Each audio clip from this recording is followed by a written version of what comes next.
మనోజ్, నువ్వు నా బిడ్డవి. లక్ష్మీ ప్రసన్న, విష్ణువర్ధన్ బాబు, మనోజ్ కుమార్.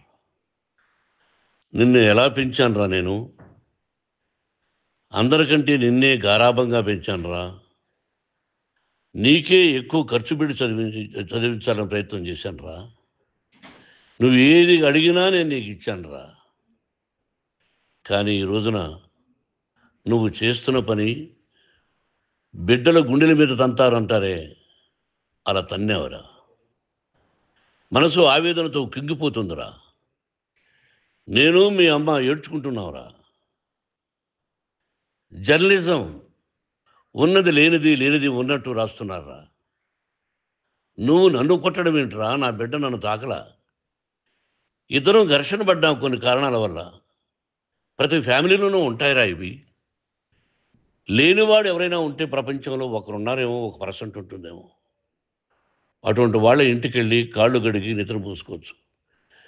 భారత భాగవత రామాయణాలు చూశావు కదరా. ఏమిటిది? మీ అమ్మ ఎంత కుమిలిపోతుంది ఈ రోజున హాస్పిటల్ చేరింది. నీ వల్ల హాస్పిటల్ చేరుతాను. చూడు మనోజ్, నీకు అన్నీ ఇచ్చిన ఈ రోజున నువ్వు నా గుండెల మీద తనడమే కాకుండా అపకీర్తి తీసుకొచ్చావు. ఏదేదో రాశావు, ఏదేదో చెప్తున్నావు. కొంతమంది జర్నలిస్టులు ఉన్నది లేనిది, లేనిది ఉన్నట్టు రాసే వాళ్ళ తత్వం వాళ్ళకి. ఎందుకంటే టీఆర్పీ పెరగాలి. ఇది వాళ్ళ నైజం. మనం మార్చలేము. వాళ్ళందరి మీద మన కోర్టుకు వెళ్ళలేము. వాక్ స్వాతంత్రం అంటారు, ప్రజాస్వామ్యం అంటారు. ప్రజాస్వామ్యంలో కూడా కొన్ని హద్దులు ఉన్నాయి. ఇది నీకు తెలుసు అనుకున్నా. ఎంత మంచి నటుడివి నువ్వు. నీ భార్య మాటలు విని తాగుడుకు అలవాటు పడిపోయావు. వింటున్నావా మనోజ్? ఎవరిని నమ్మాలో ఎవరిని నమ్మకూడదో పరిస్థితి తీసుకొచ్చావు. విద్యాలయాలు ఎంత గొప్పవిరా. మనం 25% కులమతాలకు అతీతంగా ఫ్రీ ఎడ్యుకేషన్ ఇస్తున్నాంరా. క్యాస్ట్ అనేది తీసేశానురా 92లో ప్రాస్పెక్ట్స్లో.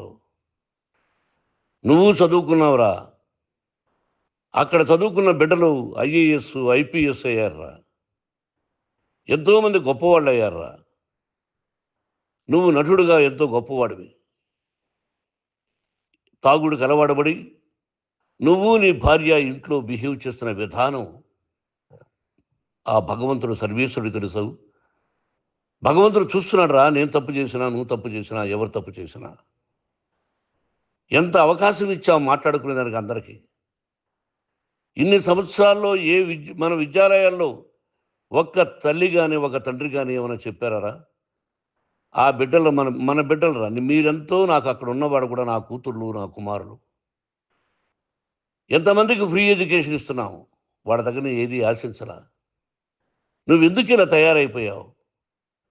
ఎందుకు ఇంట్లో ఉండే పని వాళ్ళందరినీ కొడుతున్నావు? వాడు పని చేసుకోవడానికి మన ఇంటికి వచ్చాడు రా. ఆ పనివాడిని కొట్టడం చాలా మహాపాపంరా. నేను వేరురా. నేను దండించడం వేరురా. నేను ఎవరిని ఆ చిన్న వాళ్ళని కొట్టి ఇచ్చేసి చేయలేదురా. సినిమా ఇండస్ట్రీలో మోహన్ బాబు కొడతాడు, తిడతాడు అంటే అది షూటింగ్లో జరిగి ఉండొచ్చేమో. కానీ ఇంట్లో ఉండి 10 సంవత్సరాల నుంచి 20 సంవత్సరాల నుంచి పనివాళ్ళు ఉన్నారు. నేను ఇంట్లో లేని సమయంలో వాళ్ళందరినీ కొట్టి వాళ్ళ ఫోన్ లాక్కొని ఒకడైతే చచ్చిపోవాలి. వాడు పోలీస్ కంప్లైంట్ ఇచ్చి ఉండొచ్చు. నేను వద్దు అని వాడిని బతిమాలాడు. పోలీస్ కంప్లైంట్ కూడా ఇవ్వలా. ఇంకైనా నువ్వు నీ భార్య మారి బయట ఉండండి రా అన్నాను నేను. లేదు డాడీ, తప్పు చేయలేని ఒకసారి వచ్చావు, మళ్ళీ తప్పు చేశావు, మళ్ళీ వెళ్ళావు, మళ్ళీ ఈసారి తప్పు చేయనన్నావు. ఏమండి వీడు తప్పు చేయడం అని మీ అమ్మ చెప్పింది. ఇంట్లో పెట్టుకున్నా. మళ్ళీ నువ్వు చేస్తున్నది, ప్రతిరోజు నువ్వు తాగుతున్న విధానం నీకే తెలుసు. ఇది ప్రజలు నమ్ముతారా లేదా అనవసరం నాకు. నేను నీకు చెప్తున్నా, ఇంతటితో పులి స్టాప్ పెట్టాలి. 3 రోజుల నుంచి రకరకాలుగా రాస్తున్నప్పుడు నా మనసు ఆవేదనతో ఉంది. మళ్ళీ చెప్తున్నా, Mohan Babu university is greater than temples. Greater than temples. బిడ్డలను కాలేజీలో చేర్చుకునే ముందు చెప్తారు, అన్నయ్య ఎంత ఉంది యూనివర్సిటీ రూల్సు, ఇది మా పద్ధతి, మీకు ఇష్టమైతే చేర్చండి. గవర్నమెంట్ ఏమి ఇస్తుందో ఇంత పర్సంటేజీ వాళ్ళకు కూడా మీ దగ్గర ఎందుకు డబ్బు తీసుకుంటున్నామంటే దానికి అర్థం పరమార్థం చెప్పాము. దొంగతనంగా తీసుకోలేదు. ప్రతిదానికి చెక్కులు ఉన్నాయి. అది అకౌంట్ ఉంది. దానిలో తప్పులు జరిగితే డిపార్ట్మెంట్ ఉంది. కాలేజీలో ఇంకేమైనా తప్పు జరిగితే గవర్నమెంట్ ఉంది. ఇవన్నీ నీకు తెలుసు. ఈ రోజున ప్రపంచంలోనే నెంబర్ 1గా చేయాలని మీ అన్న కష్టపడి ఇతర దేశాల్లో నెంబర్ 1 యూనివర్సిటీ టైఅప్ చేశాడు. ఈ రోజు నువ్వు చేసిన విధానం ఏమిటి? నువ్వే ఒకప్పుడు నాకు ఇవి ఏమొద్దు నేను యాక్టింగ్ అన్నావు. ఈ రోజున ఏం చేస్తున్నావు? విద్యాలయాల మీద పడ్డావు. తల్లిదండ్రులు చాలా గొప్పవాళ్ళరా. కొంతమందికి డబ్బు కట్టలేకపోవచ్చు. కట్టని వాళ్ళకు కొంత సహాయం చేసాం. అంతా సహాయం చేయలేము. బ్యాంకుల్లో డబ్బు కట్టాలి. లెక్చరర్స్కి డబ్బులు ఇవ్వాలి. యూనివర్సిటీ బ్రహ్మాండంగా నడపాలంటే మంచి లెక్చరర్స్ కావాలి. ఇవన్నీ తెలిసి చేస్తున్నావురా 32, 33 సంవత్సరాల నుంచి. అది పక్కన పెడితే అందరినీ కొట్టడానికి వస్తావు. మీ అన్నం తిడతావు. ఒక వ్యక్తి వినయ్ గారనే ఆయన వ్యక్తి హెల్ప్ చేయడానికి వస్తే ఆ వినయ్ ఎవరు లజ్జాగుడికి చంపేస్తాను వాడు అన్నావు. ఇవన్నీ ఎంత తప్పురా? అంటే మీ నాన్నగారికి ఎవరు సహాయం చేయడానికి వస్తే వాళ్ళందరినీ లజ్జాగుడుకులు అంటావు. చంపేస్తానంటావు. మీ అన్నను చంపేస్తానన్నావు. చంపరా చూద్దాం మీ అన్న నేనే అన్నా. తాకరా నీ ధైర్యం ఉంటే అన్నా. ఎంతమందిని చంపాలనుకుంటున్నావు? ఎంతమందిని చేయాలనుకుంటున్నావు? నువ్వు ఏం సాధించాలనుకుంటున్నావు? ఆలోచించుకో. ఈ ఇంట్లోకి అడుగు పెట్టడానికి నీకు అధికారం లేదు. ఇది నా కష్టార్జితం. మా నాన్నగారు 10 రూపాయలు 10 పైసలు కూడా ఇవ్వలేదురా. మంచి జన్మనిచ్చాడు మా నాన్నగారు. మద్రాసుకు వెళ్ళి వీధుల్లో అడుగు తిన్నానురా. ఒక పూట కూడా భోజనం లేకుండా అడుగు తిన్నానురా. న్యాయంగా మోహన్ బాబు తిడతాడు కొడతాడంటారు కానీ మోసగాడు అనలేదురా. నీట్ పార్లమెంటేరియన్గా బయట వచ్చానురా. నువ్వు నా పరువు ప్రఖ్యాతులు మంట కలిపావు. ఏమిటి నేను చేసిన అన్యాయం? నీకు జన్మనిచ్చాను. అదా నేను చేసిన పాపం. అందుకే ఇది నా ఇల్లు అన్నావు. నువ్వు నీ ఇల్లు కాదు. నీ కష్టార్జితంతో నువ్వు సంపాదించుకున్న ఇల్లు నీది. ఇది నా డబ్బు, నా కష్టార్జితం. నా కష్టార్జితంలో నేను పిలిస్తేనే మీరు ఇంట్లోకి రావాలి. అటువంటిది పోగొట్టుకున్నావు నువ్వు. ఆస్తులు అంటావా? ముగ్గురికి సమానంగా రాయాలా లేదా అది నా ఇష్టం. ఆస్తులు ఇస్తానా, లేకపోతే గంగపాలు చేస్తానా, లేకపోతే ఎవరికైనా దానధర్మాలు చేస్తానా, అది నాకు సంబంధించిందిరా. నా కష్టార్జితం రా. మీరు చేస్తున్న విధానం గుణగణాలు కావాలరా. మందు తాగచ్చురా. ఎంత తాగాలి? నేను కూడా 1 or 2 పెగ్స్ తీసుకుంటా. ఇది తప్పు కాదు, జనానికి తెలియాలి. నా డబ్బు ఇది. తాగి ఎవరిని కొట్లా. తాగి నేను తింటున్నా. అది ప్రజలకు అక్కర్లా. నేను తప్పు చేస్తేనే ప్రజలకు కావాలా. ఇవన్నీ ఉన్నాయిరా. ఇవన్నీ తెలుసుకో. జర్నలిస్ట్ సోదరులారా, మీకు నా గతాన్ని తెలుసు, నా భవిష్యత్తు, నేను ఎక్కడి నుంచి వచ్చాను కూడా మీకు తెలుసు.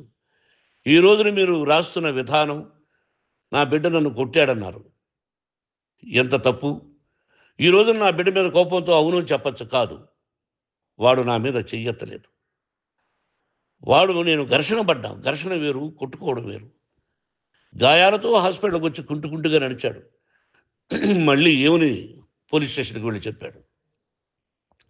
ఎవరో 2 ఉన్నారు, వాళ్ళిద్దరూ నా మీద దాడి చేశారన్నాడు. నా ఇంట్లో పనిచేస్తున్న వ్యక్తుల గురించి పోలీస్ స్టేషన్కి వెళ్ళి చెప్పవలసిన అవసరం అతనికి లేదు, హక్కు లేదు.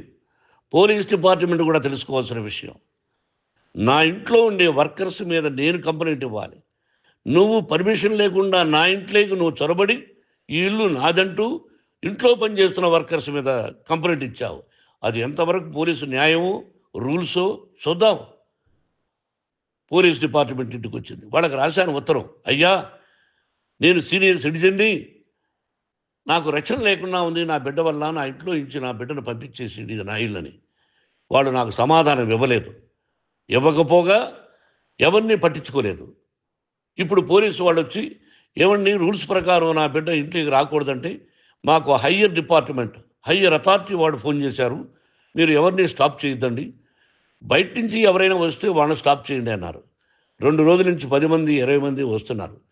వాళ్ళు అలా చూస్తూ నిలబడ్డారు. వాళ్ళు ఫోటోలు తీసుకున్నారు. వాళ్ళ మీద మళ్ళీ వదిలేస్తున్నారు. ఎవరిని నిందించాలి? But I give respect to the police department. వాళ్ళకి ఎవరు ఏ అధికారి ఫోన్ చేశాడో, ఆ అధికారికి ఏ పొలిటీషియన్ చేశాడో అది వాళ్ళకే వదిలేస్తున్నా. కాబట్టి వాళ్ళు పోలీస్ కంప్లైంట్ ఇచ్చినా కూడా మేము సంబంధం లేదని అంటున్నారు కాబట్టి నేను నా బిడ్డను నిన్ను నాపు చేస్తున్నా. నువ్వు ఇంట్లోకి వచ్చే అధికారం నీకు లేదు. నువ్వు వచ్చి నీ బిడ్డను తీసుకెళ్ళు. సంతోషం. నువ్వు రాలేదు, నీ బిడ్డను జాగ్రత్తగానే చూసుకుంటావు. Take care your daughter, that's all. మీ అమ్మ హాస్పిటల్లో అడ్మిట్ అయింది. రేపో ఎల్లుండో మీ అమ్మను పిలిపించి బాగైన తర్వాత ఇదిగో నువ్వు నీ కొడుకు బిడ్డను తీసుకెళ్ళి వాడికి అప్పచెప్పని చెప్తాను పోలీసు వాళ్ళ ఆధ్వర్యంలో. ఇది 100% జర్నలిస్టు సోదరులారా, పులి స్టాప్ పెట్టండి. మీకు కుటుంబాలు ఉన్నాయి, మీ యజమానులకు కుటుంబాలు ఉన్నాయి. మీ కుటుంబాల విషయాలు, మీ యజమానుల కుటుంబాల విషయాలు మేము ఎవరు జోక్యం చేసుకోవాలా. మేము నటీనటులం. మాది తప్పుంటే నటుడుగా నన్ను ఫెయిల్యూర్ అని రాయండి, నా నటన బాగలేకపోతే రాయండి. బట్ ఇంటి లోపల సందులో నుంచి చూస్తూ తప్పు చేస్తున్నామని ఉన్నది లేనిది ఉన్నట్టు రాయకండి. మీకు నా హృదయపూర్వక నమస్కారాలు. ఇన్ని రోజులు హృదయపూర్వకంగా ఎంకరేజ్మెంట్ చేశారు. ఆ ఎంకరేజ్మెంట్కు నమస్కారం చేసుకుంటూ I love you all. I love you police department. మీరు న్యాయంగా ధర్మంగా నడుచుకోండి, ఎవరికి తొత్తుల్లాగా ఉండొద్దండి అని మనవి చేసుకుంటూ నేను సెలవు తీసుకుంటాను. Thank you very much for all the journalist. ఇక్కడ పులి స్టాప్ పెట్టండి. Thank you very much.